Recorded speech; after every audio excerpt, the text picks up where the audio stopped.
This is Modern Homesteading. So one of my subscribers named Cody contacted me through Facebook and asked me if I would do a video and go over or list the best axes under $50.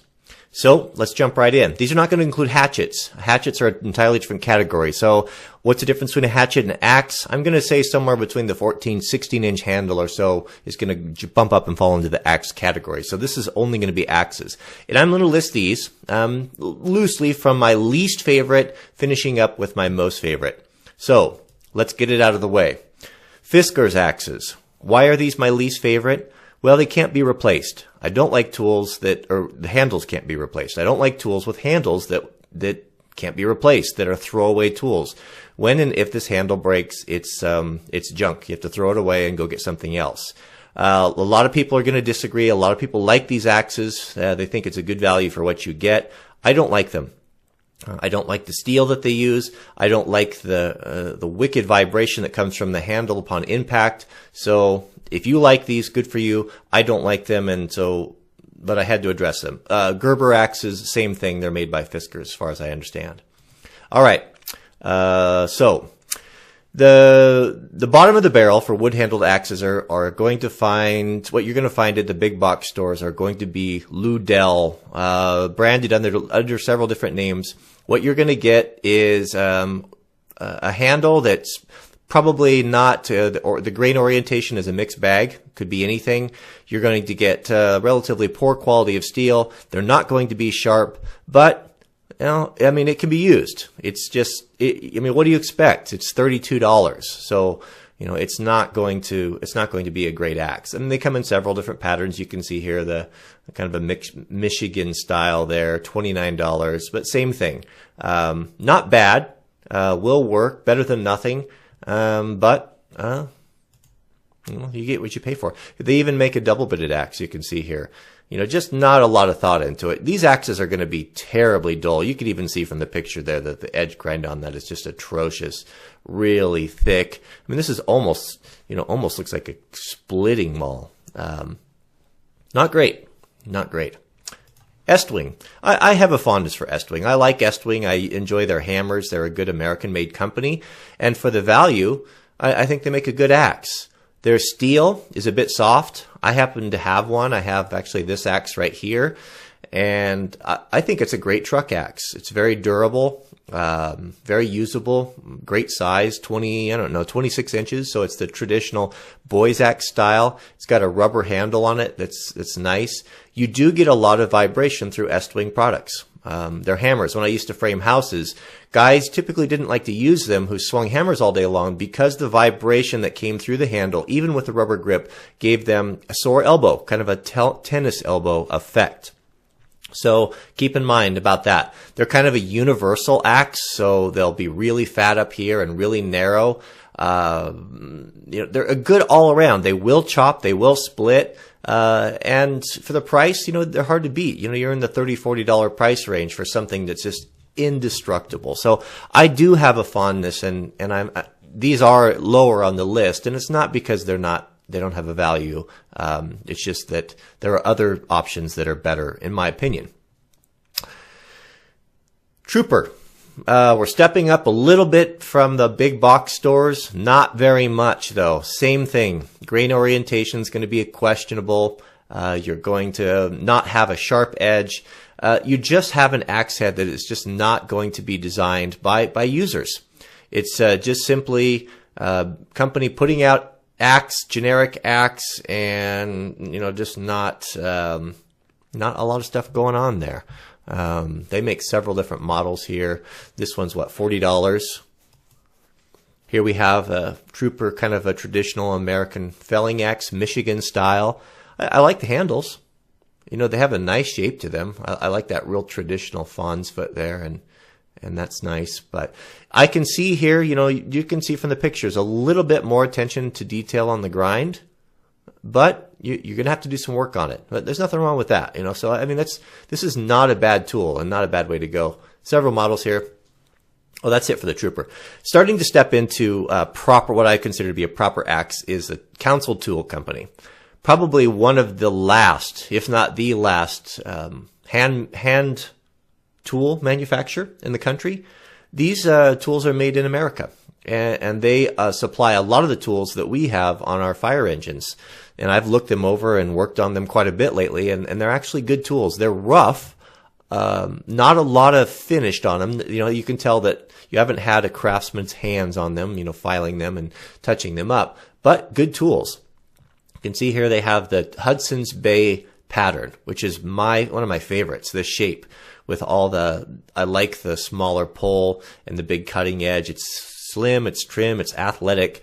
Very nice. I like it. And for the price, what do we have here? This was $27. So grain orientation on these, it's kind of a mixed bag on that too. They're not going to be sharp. But one thing about Council Tools is they offer a premium axe in this exact same head in all their axe. They call it, I forget what it's called, but they have their American felling axe, which is the Velvet Cut, which is way up over $100. But it's a premium steel, a much superior grade of steel. And the grain orientation, the handles are going to be A1, number 1 hand selected hickory. Grain orientation is going to be correct, but you're going to pay for that. You're up in the Grand Force Brooks price point in those axes, and they're worth it. They're very nice. But I think for the money, man, this is really hard to beat. This is a great one here. And they actually have one axe, their boys axe, which I'm going to save to the end, is going to be one of my top recommended picks for those of you guys who are looking for an axe under $50. So sticking with Council Tools here, we have, this is an interesting one, a Dayton's Miner's Axe. This is a heavy head. This is 3.5 pounds, we can see, with a short handle. A 26-inch handle, boy's axe size handle, but a heavier head. So this would be a really good axe for splitting and for just having around the camp. Again, we're going to have USA made. And for the price, $40, a great tool. This is kind of bridges the gap between splitting axe, small splitting axe, and large hatchet.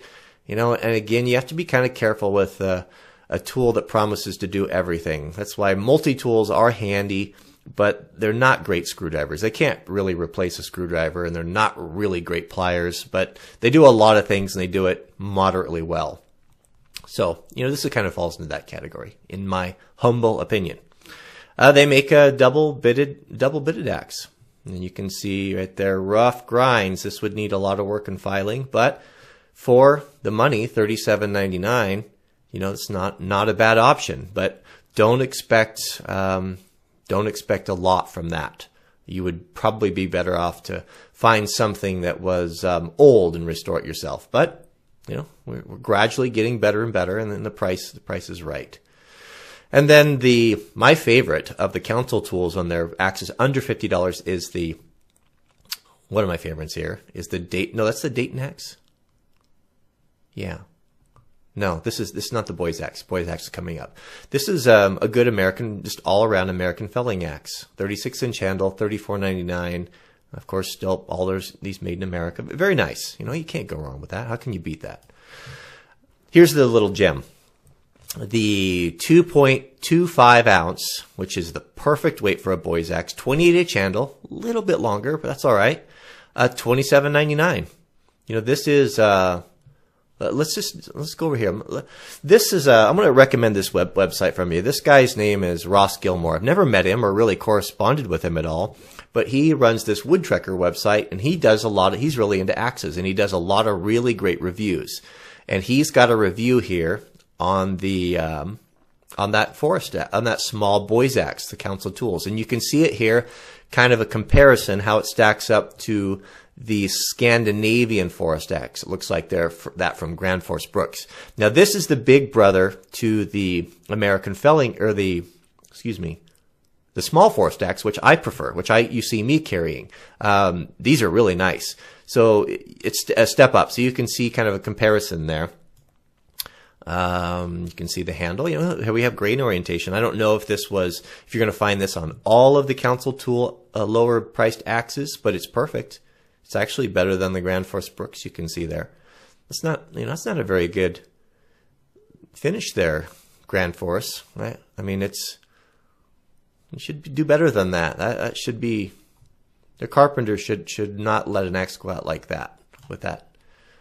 Grain orientation's okay. I would not send that back, or I wouldn't complain about that, but, you know, this isn't very nice. So what else? We can see the cutting edge here. So one thing that's nice about the Grand Force is they really cut. They have that really skinny, narrow, and then they taper up really nice. They penetrate deep. They're very nice. A little bit fat here, but you're talking about an axe under $30. What was it? $27.99. You know. So I think with an hour or two on the file, you could work that down and work that taper up a little bit, and you'd have a really nice tool. And unfortunately, they got paint all over it, but that's not hard to remedy. Not the nice, clean, athletic, slim cut that the Grand Force has, but I mean, for Pete's sake, you can have 6 of them for the price. You know, it's not going to come with a sheath, I don't believe. They have them available, but great choice. Be a good starter axe. You know, you really kind of need 3. You need a good small hatchet, and I think you need 4. Then you need a boy's axe, and then you need an American felling axe, and then you need a splitting maul. And if you were to expand from that, I would say, well, of course, unless you're a West Coast timberman like myself, and then you'd have to have a double bitted axe. You know, that we couldn't be seen with a single bitted Michigan pattern out here. That would be unacceptable. But moving on, cold steel. If you'd like to watch part 2 of this video where I get into the good stuff, the proper axes, click the little video in the top left. That'll link you directly there. I've had several of you ask me why I break these longer videos up into shorter segments, and I did receive one response that said greed. And no, it's not about greed. It's about my satellite connection. I live in a remote area in the Pacific Northwest, and satellite internet is pretty bad. So it does not like uploading long videos, and they fail and fail and fail. So I have found that if I can keep them under 12 minutes or so, I have a much higher rate of success. So that is the reason why. So click on over there. And one last thing, if you enjoyed this video, I would ask you to give it a thumbs up. If I receive 3,000 thumbs up on this video, I will give you my word that I will do the same type of video in regards to hatchets. Perhaps we could do the best hatchets under $25. You give me 3,000 plus thumbs up on this video, and I will be happy to do it. I'll do the research and put everything I can find out there, and we'll do it. So you support me, and I'll support you. Your comments and support, in a large part, can drive content to my channel. So that's that. So enjoy part 2.